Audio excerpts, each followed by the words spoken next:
It's September 2021 in a usually quiet Hunter Valley cul-de-sac.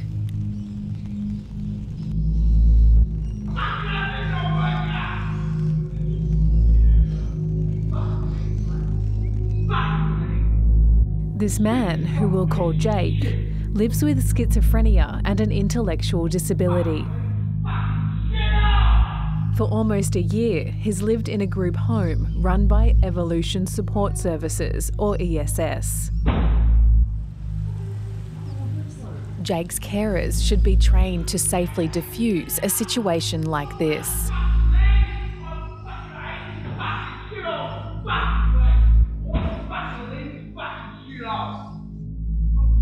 A support worker named Mark Hutton approaches Jake.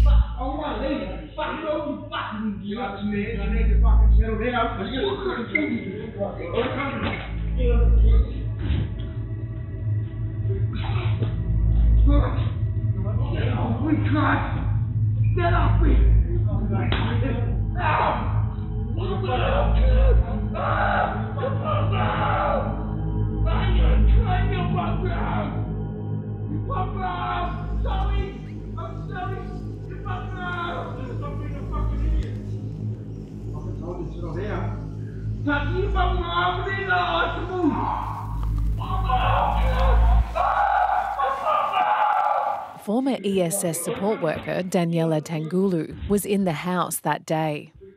And what was going through your head when that was happening? Just in shock, to be honest. I've been working in Evolution for a couple of years. I've never seen that level of aggression.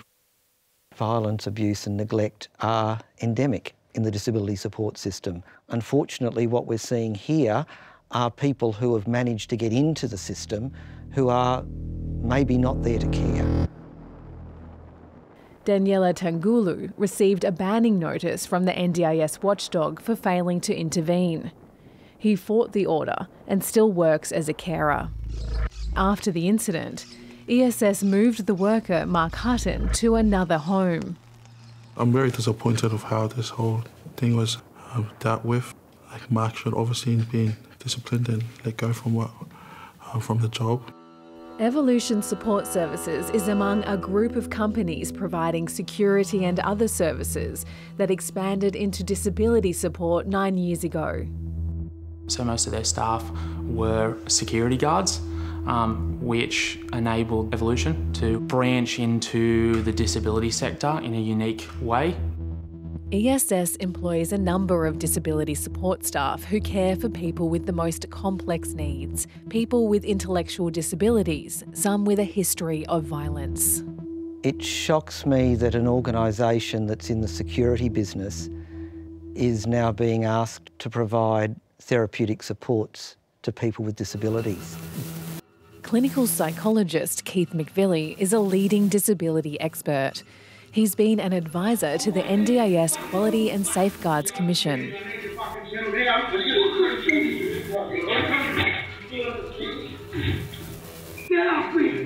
That's horrific. No one should be treated like that in their own home. We wouldn't accept it in any other situation. Why should we accept it for people with intellectual disability? ESS did its own investigation. It found Mark Hutton acted in self-defence and notes Hutton's claim that no excessive force had been used. I can't see any relationship between what's captured on film and what's in the report. The ESS report claims that Jake assaulted Mark Hutton. 7:30 has confirmed the NDIS watchdog was sent a copy of this report. I just feel for Jake, to be honest. I feel like he's been let down by the company. Before becoming a disability support worker, Mark Hutton worked in recruitment and was a mixed martial arts champion. He was hired by ESS despite a previous conviction of assault occasioning bodily harm. He lacks empathy or compassion. He is just angry. 13 months after Jake's arm was broken, Mark Hutton was involved in another incident after an ESS client tried to attack him. Mark Hutton allegedly wrestled the man to the floor and kneed him in the head. He was sacked and charged, but later acquitted of assault, as the court couldn't be satisfied beyond a reasonable doubt of his guilt. Mark Hutton did not respond to 7:30's interview request or reply to written questions. There were times when wrestling moves were used by security guards. Cameron Howes used to care for Jake at ESS. He joined the company a couple of years after it began providing disability care. At that point, the only requirement was that you were reasonably built and you had a security background. He says there was a culture of using physical force, something that's meant to be tightly regulated by the NDIS. A restraint is never meant to be used on a participant ever. It is the last single resort if that participant is in a life or death situation. Verbal redirection is always the option. Cameron lost his job at ESS after a disagreement with a manager. He was accused of workplace bullying, something he denies.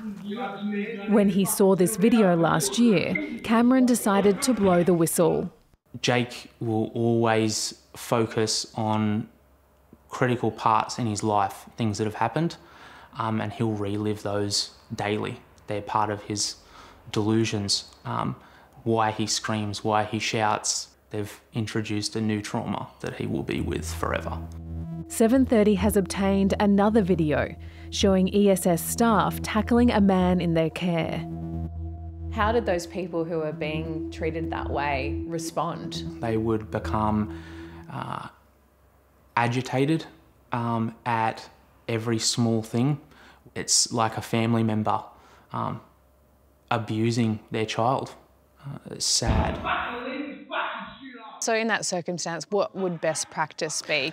Best practice would have been for the staff to withdraw from the situation so they weren't part of the crowd of onlookers that were just intensifying the circumstances. But this man needed space, and if they'd been trained appropriately, they should have known that. The NDIS watchdog sent a formal warning to the company early last year about Hutton's rough handling of people in their care. Cameron sent this video to NDIS Minister Bill Shorten last September, sparking an investigation. The Commission banned Mark Hutton from working in the NDIS. Jake isn't the only one. She was 11 years old and her needs became a little complex. So we reached out for help and they placed her with Evolution. Therese and Jim Linaredjos are former foster carers for a teenage girl we'll call Jessica. They first cared for Jessica, who's been diagnosed with ADHD and autism spectrum disorder, when she was 8 months old. When Jessica was 11, she was placed in an ESS house with around-the-clock care. A lot of conversations with Jessica were that she was being held down, that she was being punched, that she was being slapped. She would say that it was the staff that held her down or that had pushed and shoved her. They say at times the ESS homes where Jessica lived were filthy. There were many times where we went to the home and there was no food. She had her periods, and at one point I kept asking for her sheets to be changed. And when we went back weeks later, the sheets were not changed. So she had been sleeping in this bed with stains. Occupational therapist Natalie Mumford used to work for ESS and was one of Jessica's carers. Jessica told me that she was restrained on the floor, someone was on top of her and was holding her down. But there's other times where these restraints have been more described as assaults. Were these methods allowed under the NDIS guidelines? Absolutely not, no. Natalie says a detailed care plan for Jessica made no mention of the need for physical restraint. When she is in something called an escalation, she may attack people, attack staff, attack herself. So there was all sorts of restraints that were used towards Jessica. A lot of it was deemed to keep her safe. Jessica was very fearful of all her staff members. She was terrified. We never used the word restraint. It was always redirection. I was pulled into a meeting because I didn't do a restraint. I said I didn't think we were allowed to restrain young people. Oh, yes, yes, yes, you are, but we just write physical redirection in the report. When Natalie raised concerns about Jessica's treatment with ESS, she says she didn't receive a response. We're talking about young children that are left in the care of people that are supposed to have the expertise here. There was clearly no expertise here. I just don't understand why you guys are still operating after the way you've treated my child. Evolution Support Services told us the well-being and safety of people is the company's highest priority. The company says it's working with the NDIS Quality and Safeguards Commission and an independent auditor. I can't see a future for organisations like that in the disability support system. They don't belong there.